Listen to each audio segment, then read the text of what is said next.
अस्सलामुअलैकुम and welcome back to my channel. Hope so सब लोग ठीक ठाक होंगे और होंगे। आज बहुत मज़े की रेसिपी लेके आई हूँ अंडे पराठे की, जिसको हम बहुत ही डिफरेंट वे से बनाएंगे। तो यहाँ पर सबसे पहले एक पेड़ा ले लिया था, जिसको अच्छे से बेल लिया है। उसके अंदर हम ये ऑयल ऐड कर रहे हैं। इससे क्या होगा कि आपके पराठे की शेप बहुत ज़बरदस्त आएगी। ये घी ही गर्म करके लगाया है, यहाँ पे आप ऑयल भी यूज़ कर सकते हैं, कुछ भी ले सकते हैं। तो इसको अच्छे से हाथ की मदद से इसको फैला देना है इस तरीके से, ताकि पूरी रोटी के ऊपर ये अच्छे से स्प्रेड हो जाए।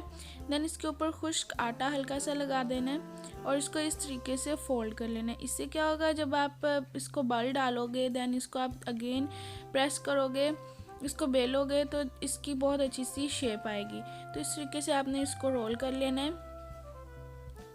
देखिए बहुत ही ज़बरदस्त तरीके से आपने इसको रोल कर लिया। अब देन इस तरीके से आपने इसके राउंड शेप में इसका पेड़ा रेडी कर लेना है। इस तरीके से करने के बाद आपने इसको 2 से 3 मिनट का रेस्ट देना है। देन हमने इसको बेल लेना है। हाथों की मदद से इसको हल्का सा प्रेस कर ले, देन बेलने की मदद से आप इसको बेल लें राउंड शेप में। तो इसको ये देखिए इस तरीके से बेल लेना है।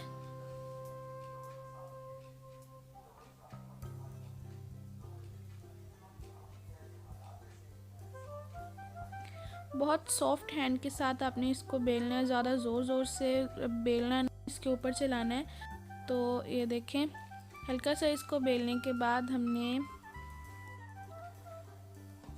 इस तरीके से इसको तवे के ऊपर डाल देना है। इसको हल्का सा पकाना है, बिल्कुल थोड़ा सा। देन इसके ऊपर हमने डाल देना है एक अंडा।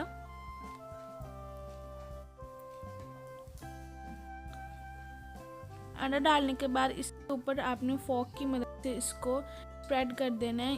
हाथ से करना है, ये ना हो रोटी के अंदर लग जाए, रोटी टूट जाए। देन आपने इसको पलट देना है। पलटने के बाद इसको आपने लो फ्लेम पर पका लेना है गोल्डन होने तक। नीचे से देखे रोटी बिल्कुल डन हो चुकी है, बस हमने ऊपर वाली साइड से इसको डन करना है।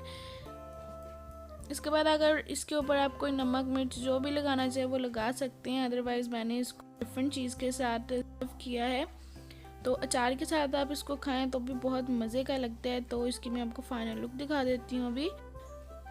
तो लगी हो तो मुझे ज़रूर बताइएगा, दुआ में याद रखिएगा। मिलते हैं नेक्स्ट वीडियो में। अल्लाह हाफिज़।